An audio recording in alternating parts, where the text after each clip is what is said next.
yesterday's and today's panels, and the receptions had a wonderful tone, and there is more to come.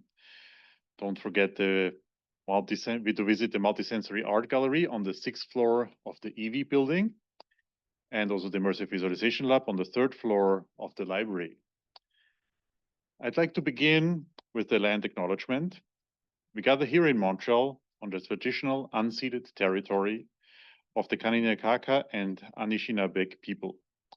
And we honor with gratitude the diverse indigenous communities, past, present, and future, who have stewarded these lands and waters.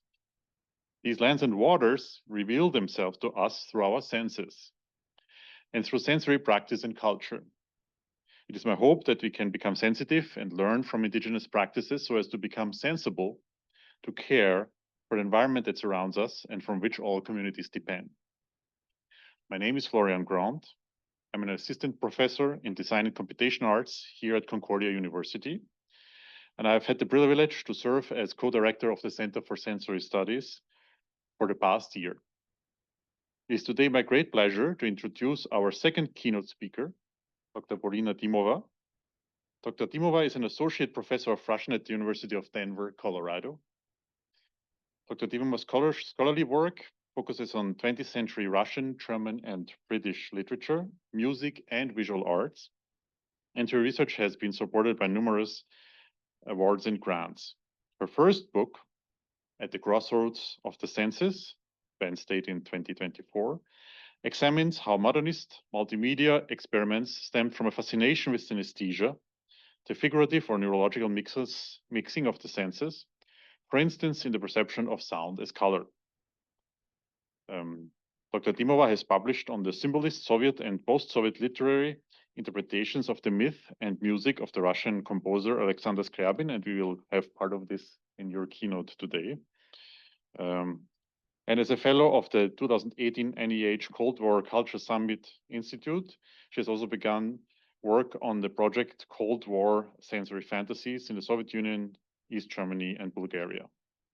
Dr. Dimova's teaching and research interests include modernism across the arts, sensory studies, literature and science, fairy tales, and science fiction, lyric poetry, and translation. Before joining the University of Denver in 2019, she taught a wide range of Russian and comparative literature courses on these topics at the University of California, Berkeley, Oberlin College, and Vanderbilt University. Today's keynote address investigates the aesthetic, cultural, and scientific discourses of synaesthesia that fuel vibrant exchange across the modern arts. Dr. Dimova will offer 20 theses on synaesthesia to trace the controversies surrounding the phenomenon, from the cooperation of the 19th century arts and sciences in attempting to define synaesthesia to the present rift between them.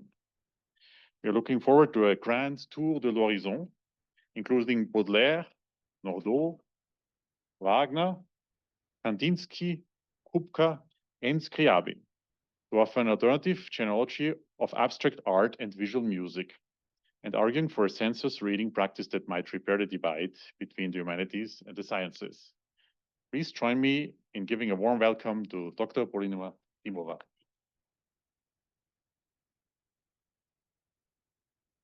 Thank you, everyone, for coming here, and thank you so much to Florian for the kind introduction, and to Denver, to David House, and all the organizers for making this keynote possible. My talk today examines the interweaving of the arts and the sciences in shaping modern synaesthesia, the cultural, artistic, and neurological unity of the senses. By drawing on my book, which I have here and which you can see in the book exhibit at the conference, by drawing on my book At the Crossroads of the Senses, the synaesthetic metaphor across the arts in European modernism, I argue that synaesthesia is a defining trope in modernism that anticipates multimedia artistic adaptations. During the talk, I will outline 20 theses on synaesthesia to trace the phenomenon, aesthetic, scientific, and scientific controversies from the cooperations of the 19th century arts and sciences in attempting to define it to the present rift between them. I will first define synesthesia following current neuroscientific criteria and will suggest ways to go beyond them. To do so, I will rely on fin du siècle cultural and artistic definitions, 19th century scientific studies, and recent interventions from sensory studies and the humanities. I will next examine, through the lens of synesthesia, the flourishing multimedia experiments across modern literature, music, and painting, beginning with Richard Strauss and his total artwork. I will show how synesthetic metaphors anticipate and promote adaptations across the modern arts. I will then examine the connections between abstract art, visual music, and the mystical and lived experience of synesthesia in the works of three modernist artists, Wassily Kandinsky, František Kupka, and Aleksandr Scriabin.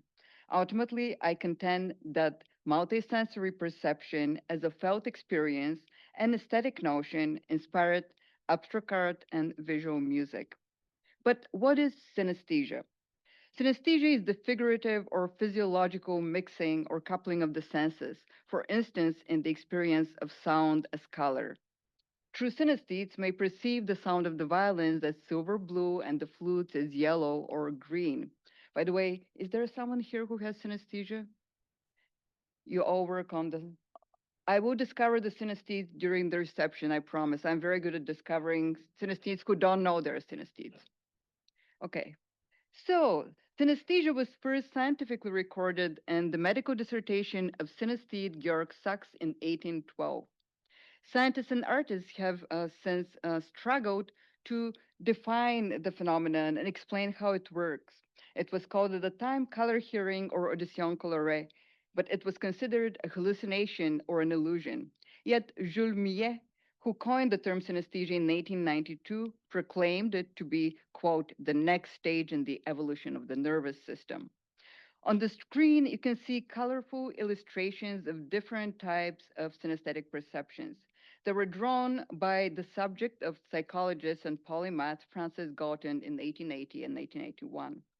In the season's color wheel on the mid left, you can see the winter months as gray. Then we see April and May as blue, and the summer months transition from pink to the dark red of autumn in the lower half of the circle. Goten then admires the quote unquote gorgeousness of the mental landscapes in plate 67, right below that, below the circle of the months. It is, quote, elaborate and on a large scale, with hills stretching away to the far distance and each standing for a separate year. Plate 68 next shows colored vowels A yellow, E green, I dark, O red, U gray. The fascinating middle column illustrates Dr. James Key's colored and patterned letters and numbers. Like language, these images evoke poetic meanings. Quote, the patterns are to him like words in poetry, says Galton. So Galton links synesthesia to the richness of art and verse. For him, color associations are an aesthetic phenomenon that can only be approximated in art.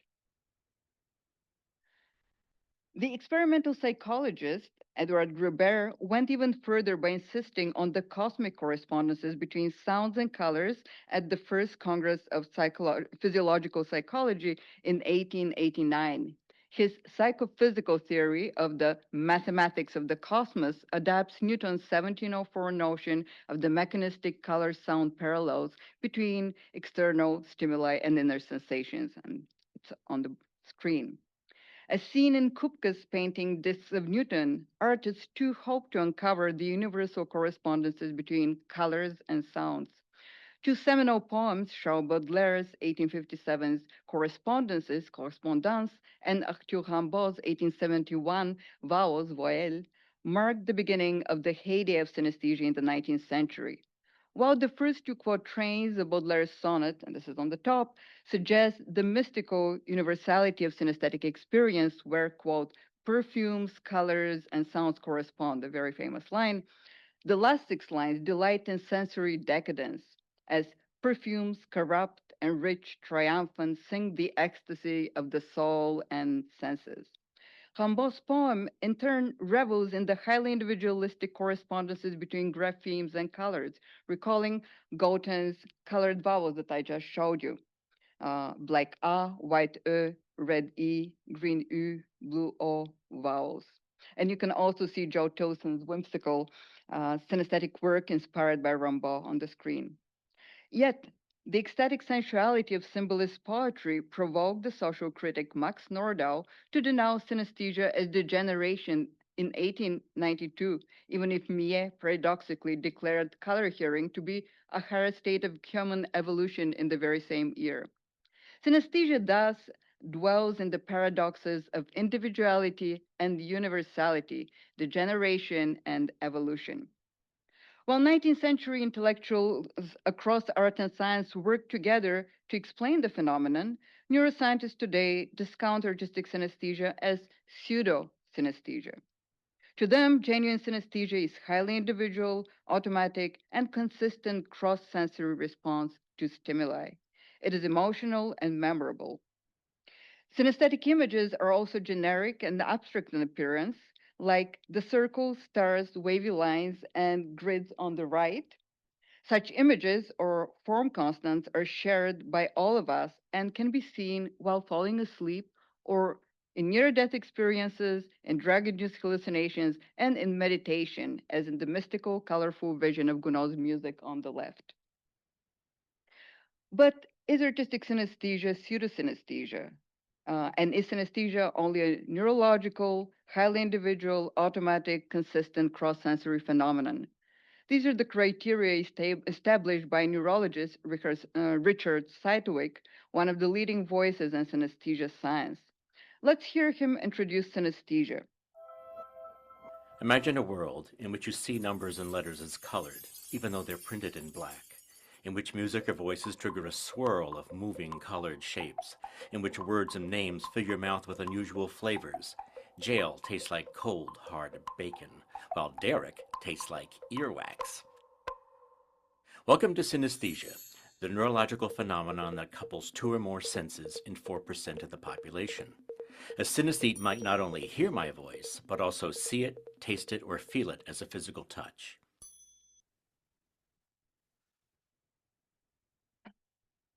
To tell the story of synesthesia and evoke its multisensory essence, Sedgwick employs carefully crafted moving images and poetic language to quote, music and voices trigger a swirl of colored shapes as unusual flavors fill your mouth. Sedgwick, in fact, prides himself in having a creative writing MFA, and later in the video, he notes how people with the biological propensity for synesthesia encounter cultural artifacts like alphabets and calendars as they begin to quote unquote see the similar in the dissimilar, that is, to create metaphors. So, who is Sedgwick, a hard scientist or a creative writer? He necessarily aspires to be both, yet Sedgwick defines it as a neurological phenomenon, despite his forays into the history of artistic synesthesia in his books. So, for neuroscientists, there is no place for metaphorical synesthesia. End of discussion.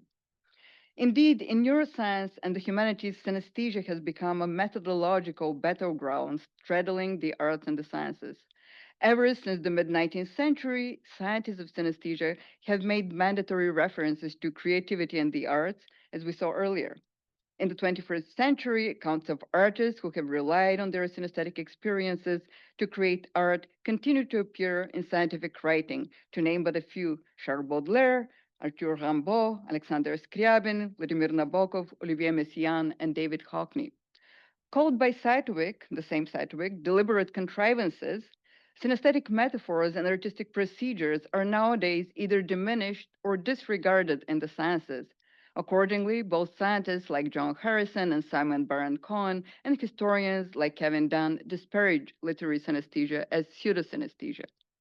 In fact, even open-minded scientists continue to dismiss historical work on synesthesia, while critics in the humanities likewise look down upon current scientific research as irrelevant for the study of the much more nuanced artistic synesthesia. In my book, I don't name names, but this was my experience at two synesthesia conferences in the 2010s. When neuroscientist Edward Hubbard gave a keynote at my 2015 Oberlin College Synaesthesia Symposium, he showed a great deal of appreciation for the synesthetic arts at the multimedia concert I had organized. Yet he was rather ambivalent about the event's historical presentations. Comparative literature scholar Susan Bernstein likewise has insisted on the separation of the neurological phenomenon from the literary and philosophical notion. Both her 2018 keynote at Sorbonne Nouvelle at the conference Synaesthetic Border Crossings and her recent book, The Other Synaesthesia, emphasize that her synesthesia is not, this is a quote, the neurological condition, but rather the articulation of the connections among the senses and the arts in literature and philosophy. However, what I argue today is that these experiences cannot be separated. So, how do we remedy the discord between art and science? In their chapter, Synesthesia and Revel, David Howes and Constance Classen paved the way.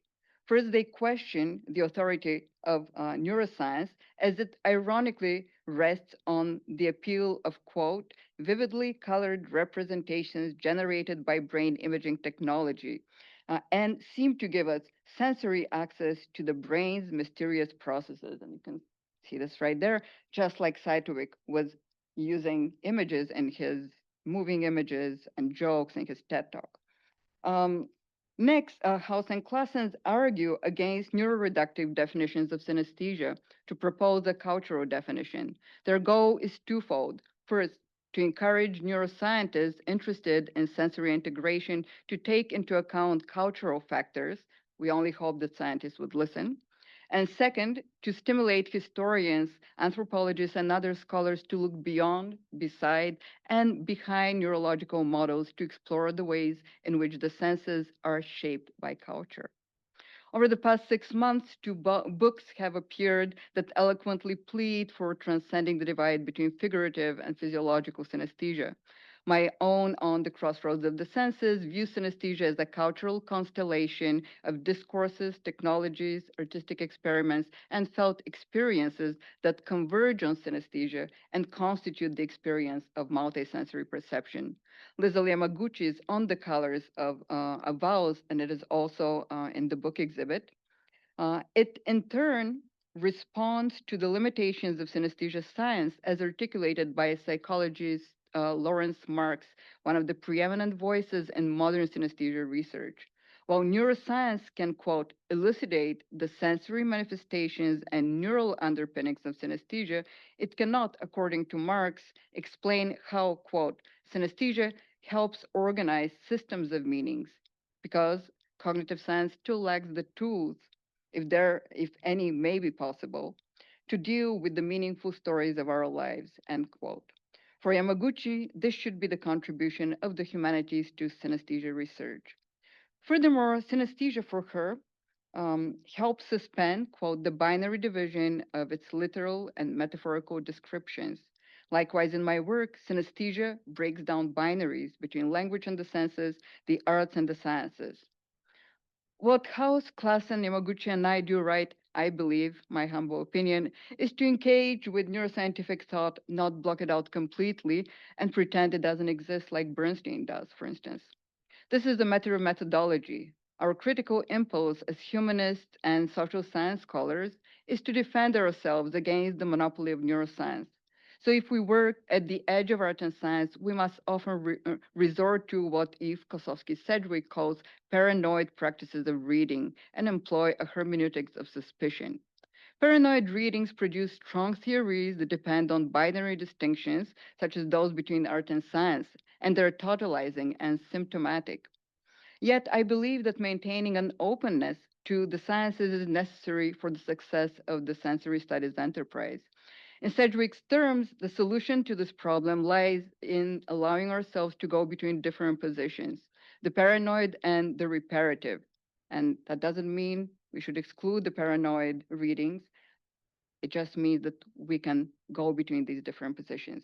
In the reparative process, Sedgwick suggests we can assemble or repair fragments into an imperfect whole and allow for hope and surprise that open possibilities.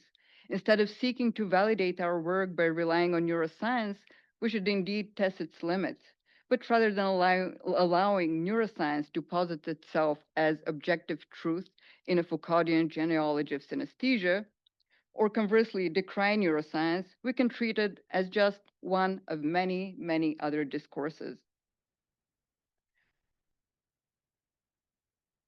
We can then use both strong and weak theories, and this is again Sedgwick's terms.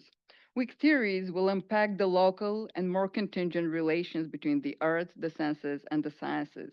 We can use such approaches as distant reading, surface reading, thin description, or what I call sensory reading in my book.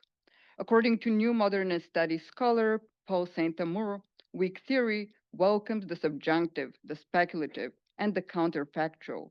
It does not imply failure or absence, but is endowed with possibilities. We can then inhabit weakness and celebrate synesthetic metaphors, pseudo-synesthesia, as it is called, or what Marx calls weak synesthesia, and I'll discuss it later. This is, in fact, the goal of my provisional yet hopeful and future-oriented 20 theses on synesthesia, which embrace artistic and scientific possibilities. And they're all on handout one, the first handout, the bigger one, and it's page one from my book. So it's there for you. Let's return now to my earlier question. Is synesthesia only a neurological phenomenon?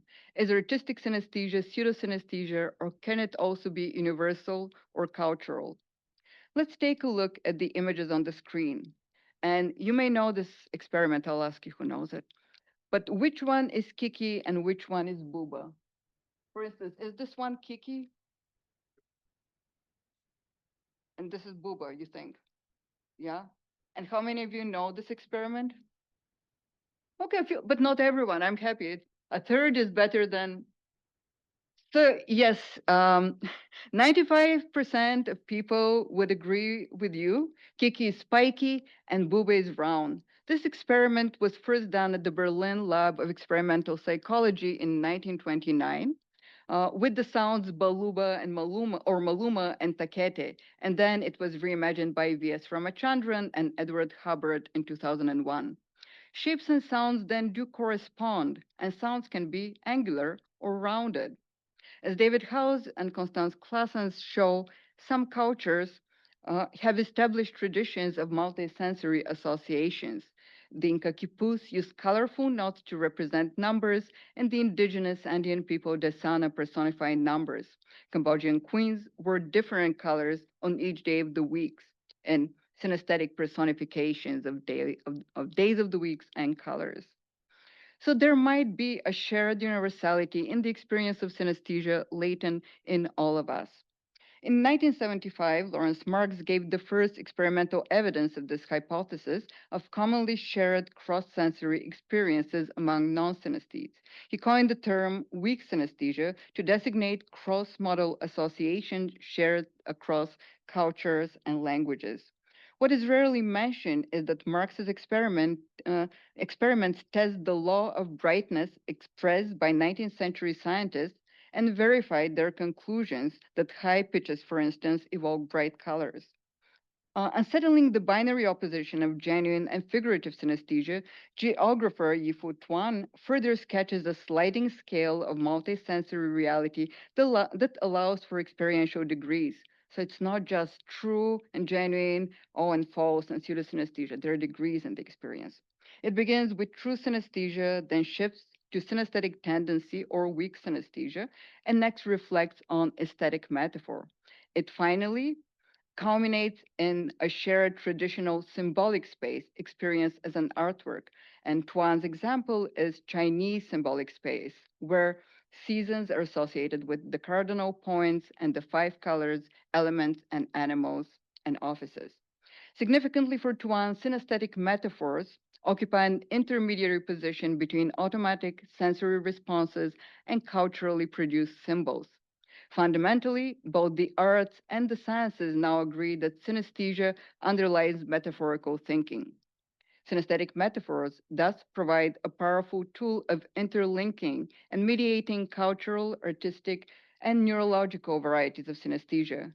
They help negotiate its paradoxes between individuality and universality, degeneration and evolution, true or strong synesthesia and weak synesthesia. Let's now turn to the 19th century and early 20th century. At the time, poets like Baudelaire, along with mystics and scientists, shared one common inspiration, the multimedia aesthetics of Richard Wagner and his music dramas.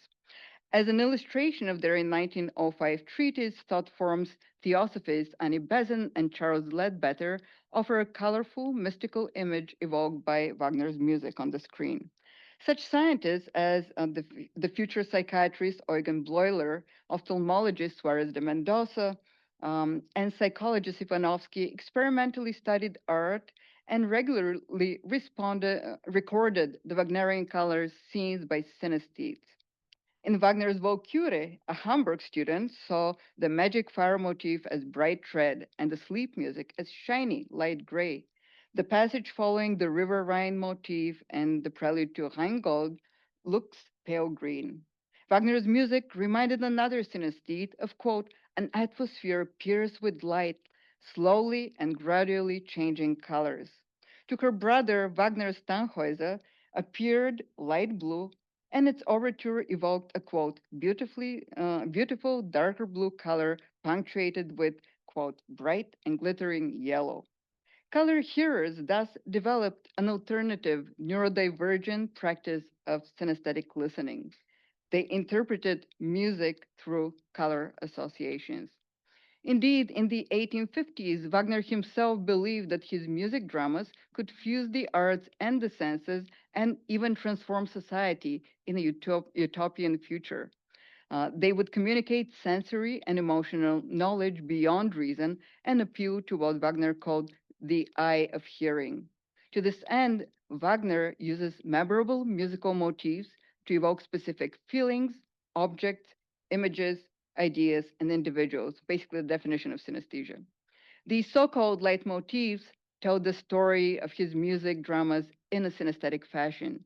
They trigger involuntary, emotional, meaningful, and memorable responses to sensory stimuli.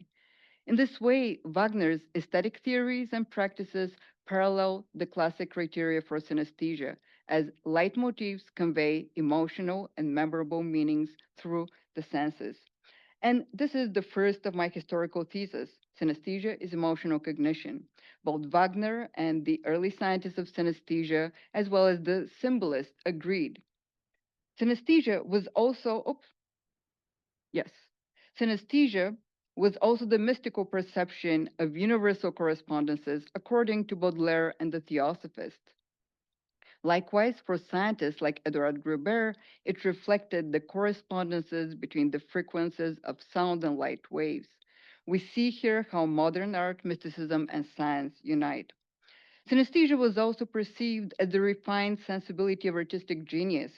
And as an artist synesthete, Kandinsky believed he had access to higher knowledge. Yet Max Nordau, as I mentioned, denounced synesthesia as degeneration. He claimed that all artists who used synesthetic metaphors had relapsed into the state of mollusks, and their undifferentiated sensory apparatus was that of an oyster. However, synesthesia, by the way, is not an aberration. Instead, it creates diversity of perception. However, neuroscientists will tell us that all these historical and artistic manifestations of synesthesia are in fact pseudosynesthesia, so just forget about them.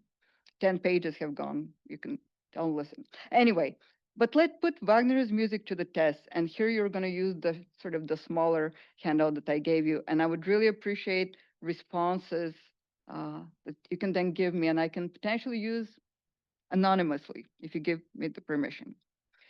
So I'll play you the beginning of Wagner's Prelude to Lohengrin.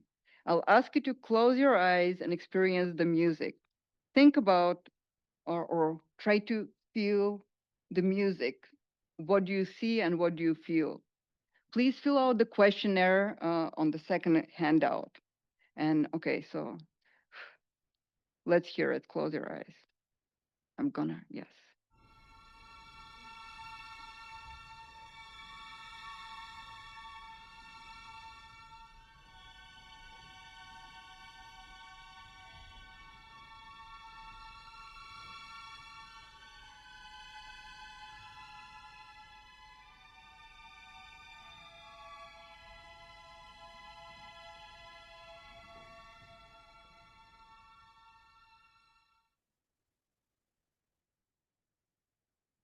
Okay, that was it. Write down some responses, and if you can let me know one or two responses that you got. Anyone? Hmm. Shimmering light. Yes. One more, and I'll let you. Okay. Yes. Yeah. Liquid. Thin. Wild golden. Wonderful. So, when listening to the prelude, Baudelaire also experienced, much like you, quote, brightness and intensity of light, levitation and increase of incandescence and heat. The high pitched violins are necessarily bright and full of light according to the law of brightness I mentioned earlier. Baudelaire further suggests in his synaesthetic theory that, quote, true music evokes analogous ideas in different brains, and that it would be truly surprising to find that sound could not suggest color, that colors could not evoke the idea of a melody. Baudelaire thus encourages us to become synesthetic listeners as we close our eyes and attend to our senses.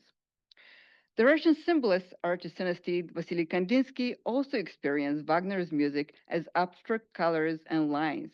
He likewise saw a colorful vision while listening to Lohengrin. Quote, the violins and the winds embodied the pre-nocturnal hour. I saw all my colors in my mind. They stood before my eyes. Wild, almost crazy lines were sketched in front of me. Wagner had painted my hour musically. Indeed, in the timbres of orchestral instruments, Kandinsky saw the colors of the Moscow sunset. We have a representation of it by Kandinsky. For Kandinsky, the cellos were deep blue, the violins evoked green, the flutes were light blue, and the trumpets resounded in yellow. We then don't need an orchestra to hear Kandinsky's canvases. In composition 8 on the screen, the music is encoded in the colors, and the colors synesthetically evoke sounds. I thus propose that modern subjectivity, or our inner visions, became embodied in abstract canvases. Modern art thus mirrors synesthetic perception and mystical experiences. But what is the relationship between synesthesia, mysticism, and abstract art? We have now seen Besant and Ledbetter's meditative images radiating affection, explosive anger, and also you saw Wagner's music. Their mystical illustrations are synesthetically structured by corresponding images, emotions, and sounds. Indeed, abstract art was initially closely linked to discourses of mysticism um, that searched for spiritual meaning in the material world. So, colorful cosmic imagery, sacred geometry, mystical visions, and synesthesia pervade the works of such artists as Kandinsky, Kupka, and Scriabin, as we shall see. Abstraction can then be seen as inspired by mystical discourses and spiritual visions. Yet, this occult narrative of the genesis of abstract art had largely been eclipsed by art critic Clement Greenberg's formalist purification narrative of high modernism. For Greenberg, abstraction purifies um, um, the visual medium from narrative and literature content. Furthermore, the colorful shapes evoked in the occult images we saw also recall the geometric forms perceived by synesthetes as abstract patterns. They resemble the so-called form constants that German-American neuropsychologist Heinrich Klüver observed in his experiments with mescaline in 1926. This is on the right.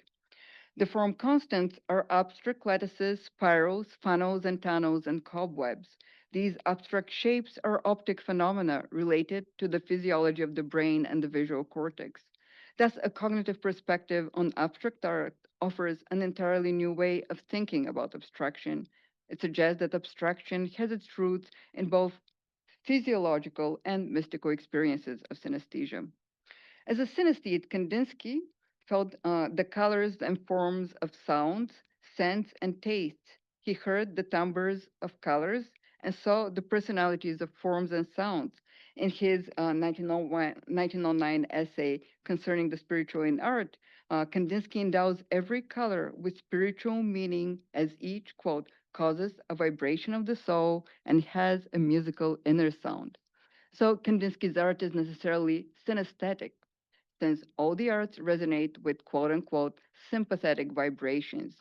Thus, for Kandinsky, the audiovisual vibrations of art both convey higher sensory knowledge and recall the light sound waves that scientist Edward Gruber imagined. In his 1926 Bauhaus treatise, Point and Line to Plane, Kandinsky defines the synesthetic parallels of colors, forms, and emotions. Curves, curved lines are blue, cold and passive. Angular lines are yellow, warm and active. Circles are blue, squares are red, triangles yellow. And these basic color shapes form the foundation of the world. But Kandinsky doesn't limit himself to such synesthetic parallels, which recall the rules of weak synesthesia that we discussed. Instead, he also uses synesthetic counterpoint. In composition 8, he intentionally creates contrapuntal tensions by making circles not simply blue, but yellow, red, and green. He then pairs dissonant colors and forms following the principle of synesthetic contrast developed in his essay on stage composition. If we then fix our gaze on the yellow circle with blue aura on the lower left, and then shift it, a yellow rimmed blue circle appears as an after effect in our mind's eye. Kandinsky then encodes in real hues their opposite inner color sounds. Kandinsky's synesthetic visions recall the mystical states experienced by the Czech-born artist František Kupka. Kupka was a practicing medium fascinated with clairvoyance, and for him, musical art had cosmic significance that could reveal hidden truths. Like Kandinsky, Kupka believed in the generative potential of color forms, but he thought that the blue had rectangular form, so it wasn't round, but it's rectangular and angular, whereas oranges and red evoked quote unquote explosive gyrations. You can see them on the screen. Inspired by Newton's idea of the alleged parallels between light and sound waves, Kupka hoped to uncover their cosmic correspondences in his color fugues. He depicts the reciprocal relationship of art and music and his contrapuntal red and blue amorpha fugue into colors on the screen, for instance. Kupka's series Discs of Newton, study for fugue into colors, likewise reflects the Newtonian notion of sound and color correspondences. We see circular bands of vibrating rainbow color radiating from the red center of the painting. And all these colors spin to merge into white light. The fugal juxtaposition of hues suggests that Kupka envisioned a polyphony of colors, where colors free the form flowing counterpoint. Each color registers a different point and counterpoint in time and space. In his multisensory abstractions, Kupka imagines the creation of the world in a kinesthetic counterpoint of colors, forms, and sounds. In his generative style, developed in the early 1910s on the screen, we see the two aspects of the mystical correspondences, the macrocosm on the left and the microcosm on the right. While large-scale canvases, such as Cosmic Spring, represent how the universe comes into being, the small-scale, intimate plan cosmique, and it's on the right, shows how the creative mind generates the world in a form-constant vision. In plan cosmique, shapes and colors engender inorganic and organic matter, and this is my thesis 11. Mineral and biomorphic forms enact the evolution of stones into plants and animals, and of human life into divine light, thus realizing the theosophical evolution of consciousness. The large structure in the lower half consists of rectilinear blue and black rock segments.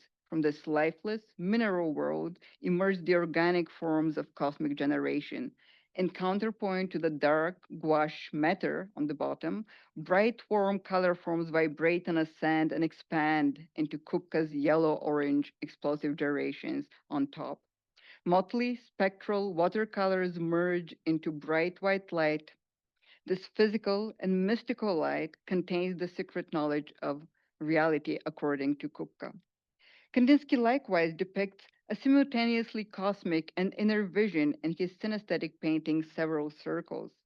The work represents at once a planetary configuration and a dreamlike, hypnagogic, form constant vision, not unlike Kupka's mystical experience. He recalled observing the globe from the outside in great empty space with the planets rolling quietly. Recalling Kandinsky's conception of painting as a new world that emerges in a thundering collision of different worlds, Kupka's and Kandinsky's paintings capture the synaesthetic engendering of the universe. As in Kandinsky's cosmology, quote, each work of art comes into being in the same way as the cosmos, by means of catastrophes, which ultimately create out of the cacophony of various instruments that symphony we call the music of the spheres. Just as Kandinsky's visual music creates the world, so Kupka's cosmic fugues bustle and sound with contrapuntal colors that germinate living forms, as in Thesis 11. So synesthesia engenders the world in a conflation of images, sounds, and words. As we see in the next five theses, synesthesia shapes cosmic and metaphysical notions. Philosophy of history and time often place unified synesthetic perception at the beginning of time, in an idealized pre-industrial golden age before man's fall. Synesthesia is then primordial human perception or its remembrance or recovery, while the German philosopher Johann Gottfried Herder looks for the origins of language in synesthesia, Walter Benjamin laments the loss of holistic experience in a capitalist modernity. For the Frankfurt critics, Benjamin and Adorno, synesthesia is impossible, so they warn that multisensory illusions veil oppression. Yet, they also suggest if recovered in a utopian future, synesthesia would overcome the fragmentation of the world and enable apocalyptic and social transformation of reality.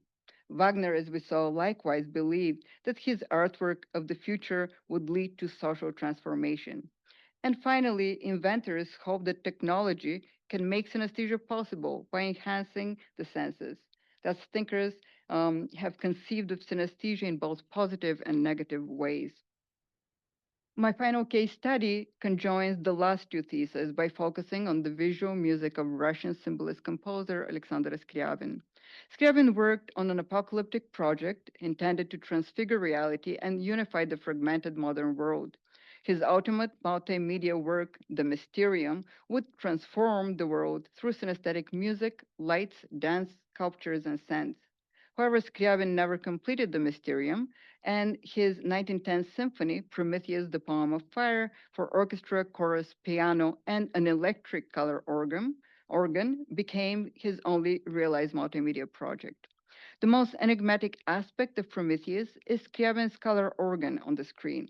The keyboard of lights is meant to enhance the music with fiery imagery, and it is also notated in the score. Scriabin himself claimed to have synesthesia, and his color organ, as well as passages in his notebooks, suggest genuine synesthetic experiences of emotional shapes, abstract light images, and form constants. Quote, you crags of my anger, tender lines of my caresses, and stars lighting flashes of my gaze. In Prometheus, Scriabin reported seeing, quote, a combination of colors and zigzags like the tongues of flames, not unlike Kandinsky's wild, crazy lines. Fascinated with Scriabin's ideas, Alexander Moser, a friend of Scriabin's and a chemistry professor in Moscow, designed a keyboard of 12 electric light bulbs that would fulfill Scriabin's mystical dreams. The color organ thus bridges Scriabin's mysticism and Moser's science, spiritual light, and artificial lighting. Indeed, Russian artists at the turn of the century were fascinated with electricity, as we can see in the spectacular electric illumination of Tsar Alexander III's coronation in 1893 on the screen. After Russian scientist Pavel Yablachkov invented the first electric arc lamp in 1876, electric light became known as Russian light and came to affirm Russian religious and imperial power. However, in symbolist theories around 1900, religious philosophers, poets, and artists like Scriabin interpreted electric energy to their own mystic ends. The synesthetic vibrations of electricity, light, and sound, they believed, were the physical manifestation of spiritual love and all unity that would transform and unify reality. Scriabin's detailed comments on the autograph score of Prometheus verbally reveal the nuances of light in the symphony. Scribbled on the title page, we see Scriabin's color tonality correspondences. In Prometheus, Scriabin's visual music contrapuntally traces humanity's progress through history from the spiritual tonality of the blue violet F sharp, and this is on the bottom, to the materiality of the red tonality C, and then back to the blue spiritual F sharp. You can see Scriabin's color wheel and circle of fifths along with Kupka's and Newton's disc on the screen. Scriabin's score features also other electric images, flashes of light and lightning bolts, and there are also contrapuntal blue and red thunderbolts on the screen. Scriabin thus evokes the mystical, synaesthetic, and electric ideas of spiritual all unity musically, visually, and verbally. The prestissimo coda in the autograph score describes a veritable apocalypse. Quote, conflagration engulfs the world, a cataclysm all in fire. Sounds and colors merge in dizzying tremolos and trills. Light and sound become one in motivic condensation, striving toward the symbolist all unity. The final blue-violet conflagration intensifies into dazzling white light to represent the apocalypse. Indeed, Scriabin wanted the sun at the end as the music dematerializes. The individualistic piano will vanish and it will give way to the orchestra and the wordless choir to enact the mystical transfiguration of reality. So let's listen to the wordless chorus and the coda to Prometheus with lights.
So we saw how colors, lights, and sound accelerate and condense on the way to merger. Just another minute, and we'll find ourselves in the aftermath of the apocalypse, having triumphantly transcended the old world. Thankfully, this never happens, or otherwise we wouldn't be here. But Scriabin's Prometheus continues to inspire artists and performers today. They attempt to decipher its enigmatic notation for color organ, reimagine the work, and bring to life its synaesthetic music. And as we see in the fugal red-blue images of the illuminated olfactory production of Prometheus at the San Francisco Symphony just a year ago in 2024 on the screen, Scriabin's synaesthetic metaphors continue to inspire intermedial adaptations across the arts.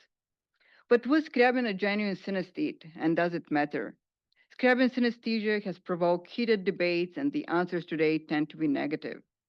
But have neuroscientists read Scriabin's notebooks, looked at the scores that I just showed you, or considered reminiscences about him to draw conclusions? Arguments against Scriabin's synesthesia focus on his late discovery of color hearing at age 35 and on the gaps of his tonality colors. But late discovery of synesthesia is not uncommon even today, despite abundant information on the internet. And no scientist can confirm or contest Scriabin's synesthesia by producing an fMRI scan of his brain. Finally, Scriabin identified as synesthete, so we should honor his self perception. To sum up, we saw how mystical, aesthetic, oh, we saw how mystical, aesthetic, and physiological synesthesia informed the pioneering experiments with abstraction around 1900. Synesthesia thus offers an alternative cognitive theory of abstract art. Kandinsky, Kupka, and Scriabin dabbled in mysticism and saw abstract synesthetic images in their cosmic visions, all these lines, circles, flashes, stars, and planets. They aspired to render in colors the spiritual vibrations of music. While for Kandinsky and Kupka, synesthesia engenders the world in a conflation of corresponding and contrapuntal images, sounds, and words, for Scriabin, synesthesia would enable the apocalyptic transformation of reality. For all three artists, synesthesia was a sensory way of knowing the world or sensory cognition. Ultimately, in their search for universal correspondences between light and sound, painting and music, they captured the act of synesthetic perception itself. I will conclude with my last five theses. In 16, I contend that synesthesia emerged in the network of discourses, technologies, multimedia art, and sensations. In fact, I suggest that synesthesia came to our senses in the early 19th century following a shift toward more nuanced, introspective practices of viewing and listening that wholly refashioned our sensorium. 19th century subjects turned their attention away from objective reality and toward the perception of their inner multisensory worlds. Artists hope to achieve these newly felt synesthetic experiences and embodied them in multisensory art. This is why synesthetic metaphors anticipate adaptations across the arts. They translate between the senses and the arts in the generative process of intermediality, as we saw in Scriabin's multimedia Prometheus and in Wagner's total artwork. Synesthetic metaphors also introduce neurodiversity. For instance, DJ Savarese, a non speaking autistic and a former student of mine with synesthesia, wrote the multisensory poem Swoon for my synesthesia symposium at Oberlin College. Quote, the ear that hears the cardinal hears in red. The eye that spots the salmon sees in wet. My senses always fall in love. They spin swoon. Over the years, Savarese collaborated on four adaptations of the poem, from computer art and improv dance to the oil paint animation that opens his 2017 documentary Deej. Artistic synesthesia thus gave me my student a voice. I'll play you a clip of the poem and I'll ask you to reflect on the links between art adaptations and neurodiversity. The ear that hears the cardinal hears in red. The eye that spots the salmon sees in wet. My senses always fall in love. They spin, swoon. They lose themselves in one another's arms. And yet, my senses often fail to let me do the simplest things, like walk outside.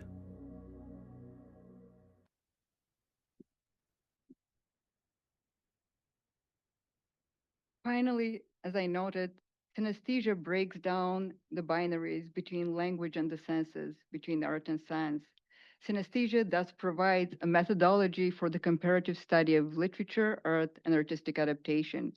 Ultimately, the Fifth and Common Senses Conference, with its multisensory art gallery and sonorous cinematic spaces, is a testimony to the links between synesthesia, art, and multimedia adaptations.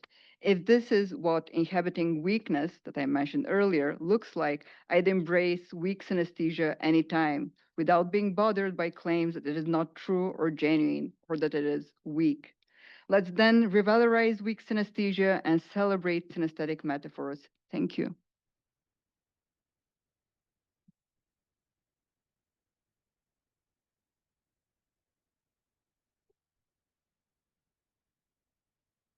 And yeah. Mm-hmm.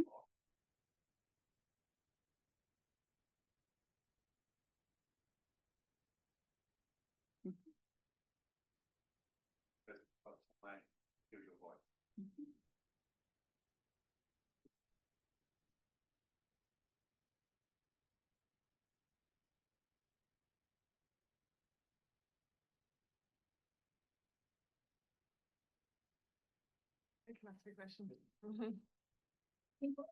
Hi, Polina. Thank you for that wonderfully rich presentation. Truly amazing. Really, really enjoyed it. Thank you. You did cover this in the presentation, but I just wondered if I could ask you to talk a little bit further about it. You talk about the ways in which the neuroscientists denounce kind of artistic and literary synesthesia as a pseudo synesthesia. And I wondered if you could talk a little bit about the ways in which you consider, for example, literary synesthesia not to be a form of pseudo-synesthesia, how you would maybe kind of crystallize that for us. Thank you. I should come here so that you can hear me better. The way I would describe it is precisely, and I should have included this in the presentation, precisely in the way that works, literary works, are organized in a very sort of, in a way of either following synesthetic correspondences or synesthetic contrasts. So this is all a matter of organization. Our brains, I mean, this is unfortunately part of like when we stereotype, that's what we do. We organize reality in like clean and easy ways. With synesthesia, it allows you to have like these multiple ways and multiple connections, but again, it gives you an organization. When we think, okay, each day of the week is a certain color, we organize reality. If we imagine different numbers in space and in different places, we organize reality. So, and yes, so let's say I'm just trying to figure out which is the best example from this presentation. So for Scriabin, he organizes a reality, and it's again like another cosmology. I said that, oh, he wants to transform reality, but he starts at the beginning as Kandinsky and Kupka with the engendering of the universe. So it begins in the spiritual blue, and this is a mystical theosophic notion. So it's this mystical blue, and this is sort of the undifferentiated chaos.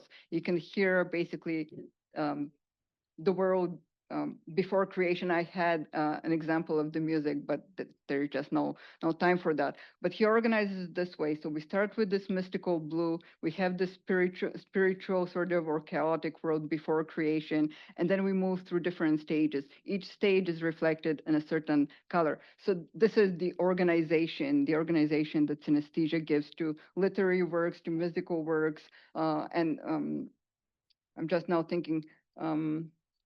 Well, with the Kandinsky that I showed you, Composition 8, again, like there is an interesting project, I think it's on Google Earth, where another abstract painting by Kandinsky is sounded. It basically creates the sound of the painting, another sort of instance of multimedia adaptation. But again, we know what he thinks, what the timbres of the instruments are, so we can create music around that. We have the color. So again, it's just the organization of these works and in a way, the expansion of these works. So Kandinsky's composition, well, we can say composition is a musical term, but it's visual. So it's not multimedia, not in the sense of Prometheus, for instance, which is definitely multimedia. But if we sort of expand our senses and imagine the timbres that it will evoke, or the personalities that different elements would evoke, it will become like the synesthetic narrative. So again, like the organization of artistic works. That will be my answer. Mm-hmm. Yeah.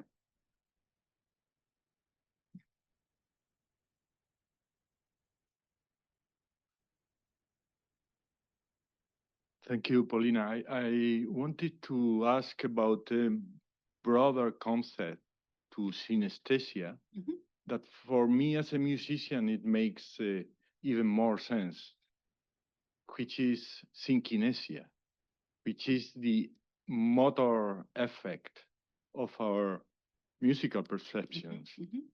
And it's implied also in the aesthetics, for example, of concepts like resonance or reverberation, in the sense that or even in mimesis, thinking in the Aristotelian idea that every art is a way of practical imitation, you know.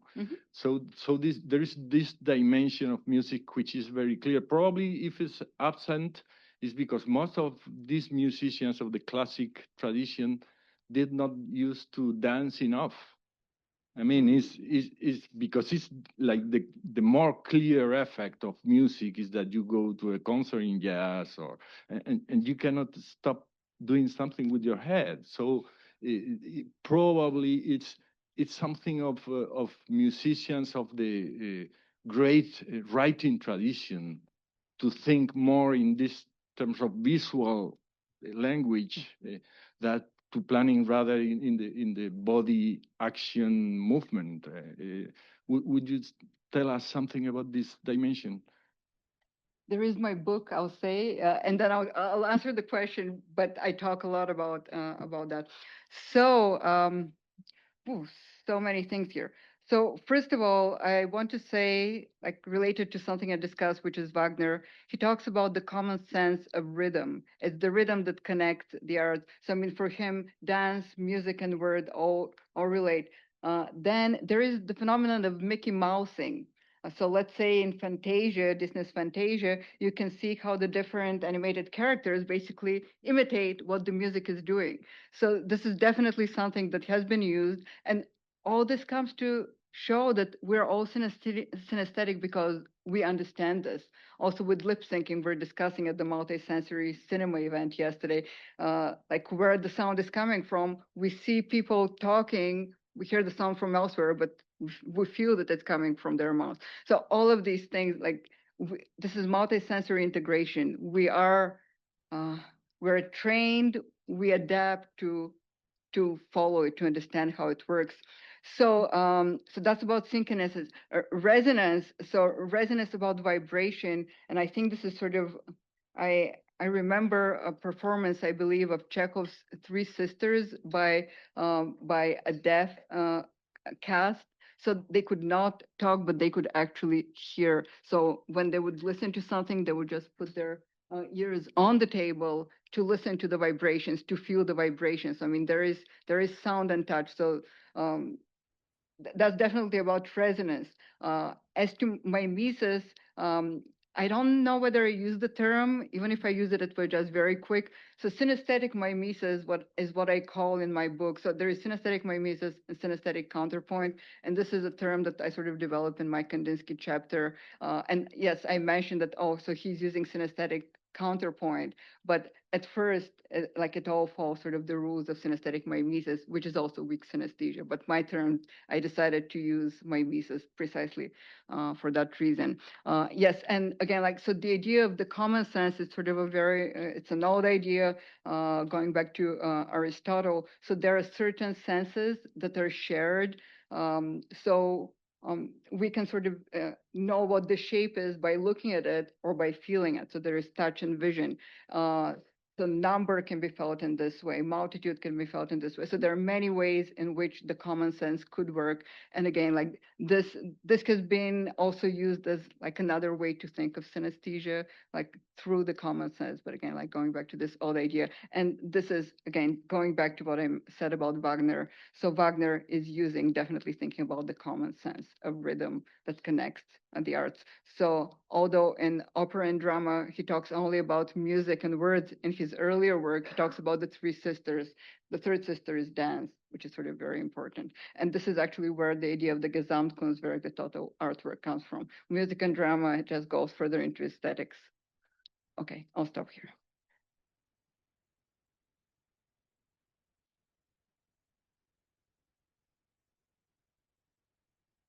Thank you, Polina. As you were speaking, I was thinking on the concept of ekphrasis. You might be familiar with it, and I was wondering your take on, because what we have here in the example that you have shown us is this translation, right, from one media of expression to the other. And since you already mentioned the Gehamskunwerk, I also thought about how we have been now conditioned by audiovisual, cinematography, basically, to this synaesthetic perception of many stimuli, not only the visual or the sonic, but like the many stimuli conditioned by our training in cinematography for like a century long. Yeah, so absolutely. I think in my introduction, I mentioned ekphrasis, and originally I was thinking about synesthesia in ekphrastic terms, but for me, in the end, so the reason I'm not using the term as much in my presentations and then the body of the work rather than it's because it's too much about word versus image, and I'm just like, we transcend word and image. Actually, in one of my thesis here at the end, words versus images. So I'm mentioning it. So this is the implied ekphrasis. We're transcending the words versus image, just like because it's all about the paragon or the battle between the words and the images. This is how ekphrasis has been theorized, at least, because the word is always trying to subdue the image. The image is silent. The word speaks. One doesn't have a voice. The other one has a voice. The word is always sort of gendered masculine. The image is feminine and subdued in a way. So in a way, like I was thinking about that when conceptualizing my my project, and I've written actually on ekphrasis elsewhere, but I'm not really relying as much on this idea just because I want to go beyond that and sort of like go to the transcending of binaries between words and images. But no, but again, yeah. What you mentioned, and the poetic of as a medium to translate sensation.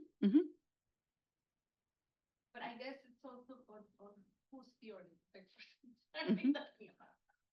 Yeah, but again, like the other thing that you mentioned, that we're conditioned now by multisensory artists. So no matter by film as an audiovisual art to sort of perceive in a synesthetic way. So this is, I think, what is important. So ekphrasis is already possible, and we sort of basically we are conditioned to experience it.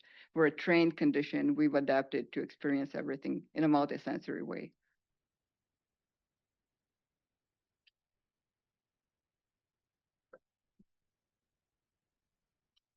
I want to say thank you, Polina, for doing the impossible.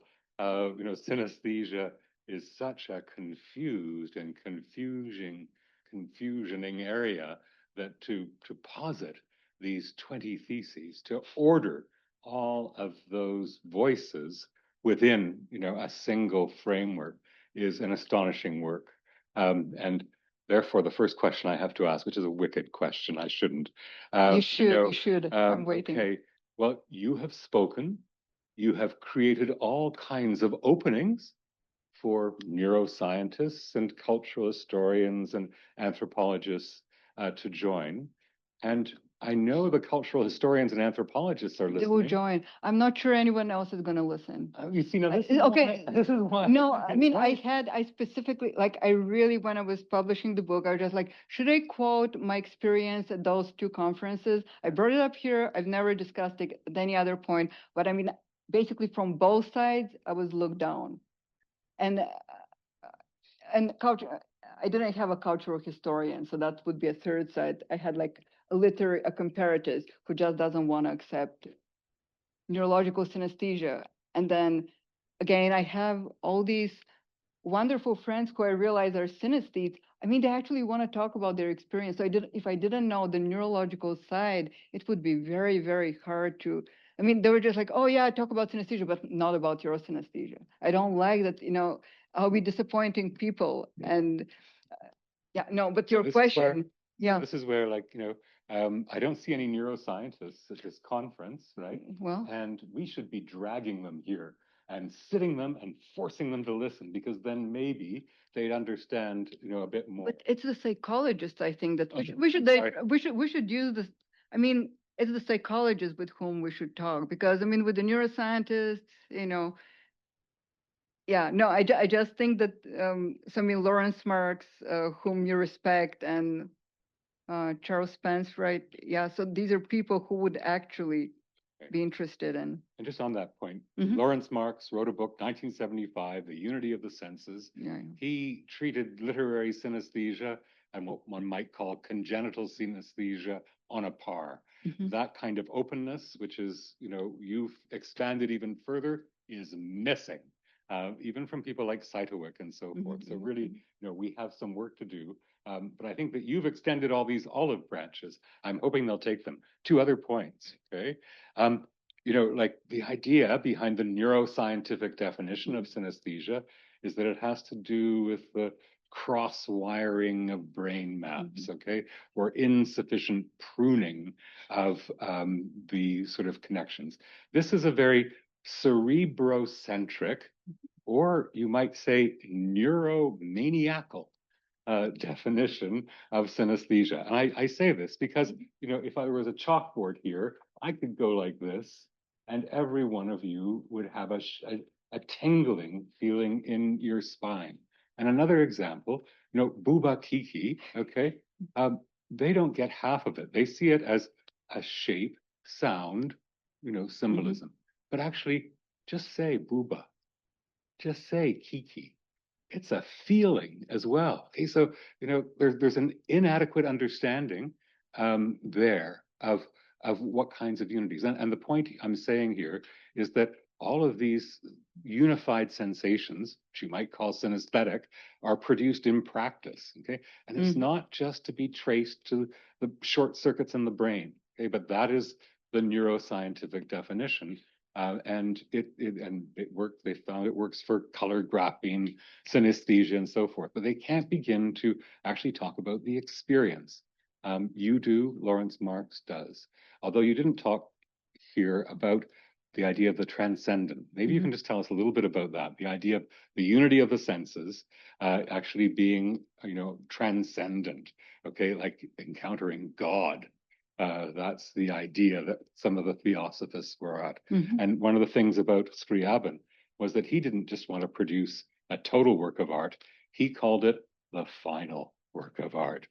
So there's nothing after Scriabin. What you just heard tonight, you know, here, that was the last work of art. That was it. Okay, there's nothing better. It doesn't get any better. Last question. You know, now, are all our senses one, and they gradually precipitate out so that we have 5 or however many senses?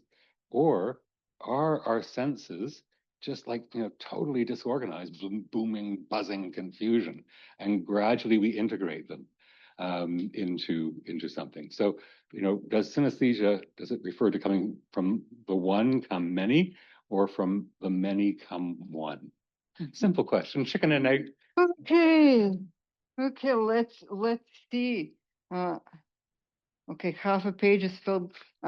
Okay, so I'm gonna start with something which I think is funny. I was trying to find it. I knew I had it in one part of a talk for tomorrow or for today. A friend historian said, and like it just came up on my Facebook feed. She said it like 10 years ago. I was still working. I was back then also still working on synesthesia. All this time I've been working on it.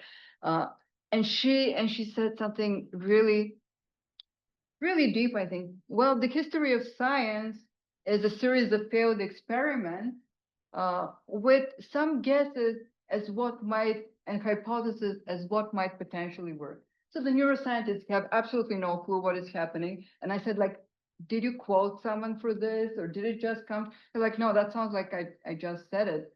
But she lived with a scientist. She like walks in those circles, and she said this is the general perception. So scientists actually know that they don't know anything, and neuroscientists even less than other scientists. Kind of like there is so much. It's just like experiments, and it's all controlled, and it's replicable at one point. But in 5 years, in 1 year, the next experiment is just going to prove you wrong. So I mean, yes, there are these theories, and again, like what I am doing, and I think it's a very Is it irresponsible? Is it a lighthearted way? It's like, oh, it's wonderful. There are these 2 or 3 different theories of how it works. It may be pruning, it may be reducing inhibition. These are theories. We have no idea how it works. And for me, just like, oh, this is an interesting way to organize reality, not any different from the way that, my artists are organizing their reality. And yes, maybe at one point we'll know for sure, but will we? Maybe not. Okay, so yeah, this is about, and I love the idea of the practice that, feeling itself is a practice, and we sort of learn how to do it. We engage in it. It's about the experience. And I mean, partly the reason why I'm interested in neuroscientific work is because they sort of tease out all those synaesthetes who then want to talk to me. Mm-hmm. And I talk to them and I hear about their experiences. And I mean, so first of all, I do not identify as a synaesthete, let's just put it that way. I wasn't even sure synaesthesia was real when I started working on this project. So I played the violin since I was 6. I'm very much interested in the arts, and I speak however many languages.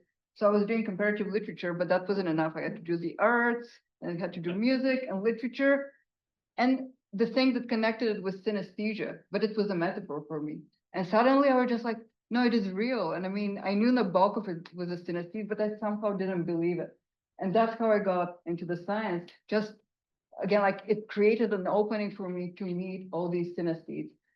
During 2020, I had my own pandemic project to learn this amazing violin concerto, the Sibelius violin concerto. So I was practicing every day. Whether I learned it how well I was playing it, that's a different question. But I realized that I associate the open strings of the violin, so D, A, and E with colors. So D is green, A is red, E is yellow, and B, which is the 5th up, is orange. And then I sort of figured out that there are some other things that I can associate with F and G and C. It doesn't matter, but again, like I realized I have associations. Do I really feel it? How did I come up with it? But it struck me after 15 years of working on this book. I realized that maybe I have some sort of synaesthesia I wasn't even aware of. Again, I don't identify as that, but again, like it's about the experience. So the way that neuroscience helped me is to sort of like also start paying more attention, or like, again, like getting friends who I've known forever, like they would never say, oh, I actually experienced so and so and so and so. If anyone comes to our presentations tomorrow, I'm going to mention what a couple of those synaesthetes think I am, what my aura is. Yeah. Anyway, let's see. So about the experience, the senses. So yes, if we're thinking about, is there one sense or many senses? If we're thinking about evolutionary biology in the 19th century, the idea is that yes, everything began like with one. That's why Nordau's talking about the proboscis, the mollusk, the oyster. There is one sense, like the living organism that is vibrating, like that's what it is. There is one sense. Is that the case? I don't know, but there is a theory, and I love it. It's another sort of little literary narrative for me to add to my many theses on whatever. So yeah, the transcendent. Oof.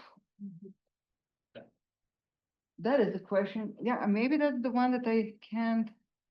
Can I answer? Do the sense? Well, yes. If anything gives us access, it would be precisely, our experiences. Because what else can we do other than experience the world? That's not necessarily very profound, but yes, it's the senses that can sort of reveal the divine. But I'll end on that because it sort of feels I can do better. I think that we should leave that to the theologians. But now you've brought the cultural historian, the anthropologist, and the psychologist together. That's enough. That's good enough for one. Okay.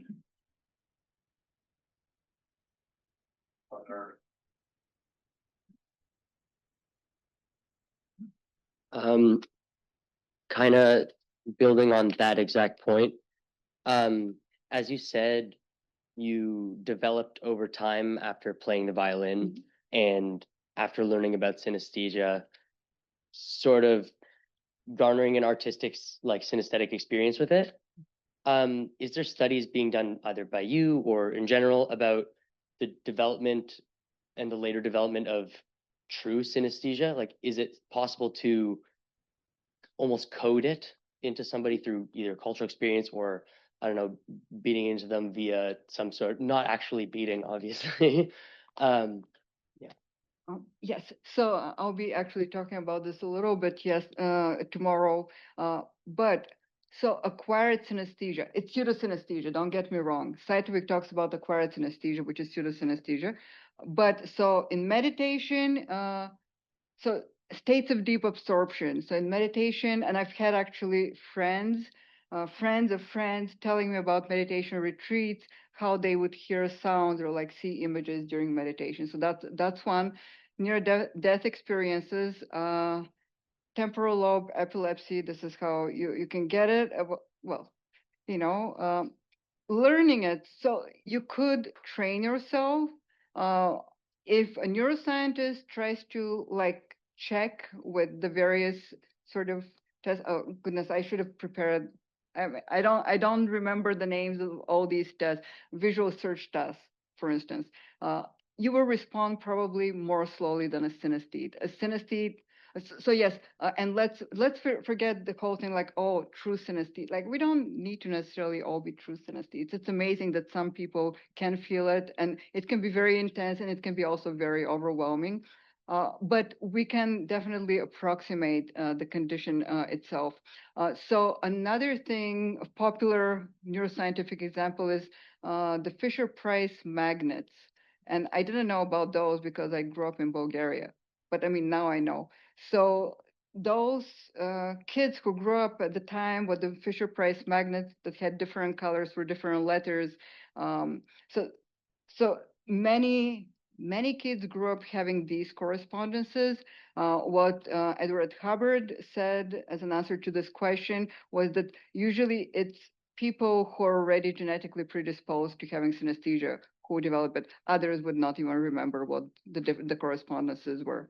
But yes, I mean, there are ways to think about it. I mean, there are methods also for music making, sort of like associating different passages with different colors. So, and that would potentially sort of give more nuance to your music. There is one from my time period, which is the previous fin de siècle. Unkovska is her name. So again, like how to teach kids to like produce music, again, like with these associations between colors and music. So yes, so there are methods. Whether you're gonna test the same way as a real synesthete or genuine synesthete or true synesthete, honestly, I don't think that it matters as much. Oh, I forgot the most famous example of how to experience synesthesia is do LSD. I'm not recommending it. This also comes up as part of the acquired non-true pseudosynesthesia or not true synesthesia. Yeah. Mm-hmm. Yeah, so, okay. One more. Okay. Oh, just following up on the LSD there. And the Kluver and the form constant idea. I was wondering about, you said you spoke many languages, like multilingualism in relation to synesthesia, since I've thought about Kluver's form constants as maybe him not being able to really describe what was happening to him, you know, and focusing too heavily on the visuals, perhaps, especially in the drawings that you see that Kluver made or something, you know, in these experiences, I think these things are moving, you know, there's like a kinematic aspect to this that connects to feelings and sounds and whatever else. So yeah, I don't know. Is that enough of a question? Yeah. So I got a little distracted here. But the Kluver form constants are related to what? Well, I'm wondering about multilingualism, basically, and synesthesia. Yeah. So it's been shown to sort of like to have like higher degrees of.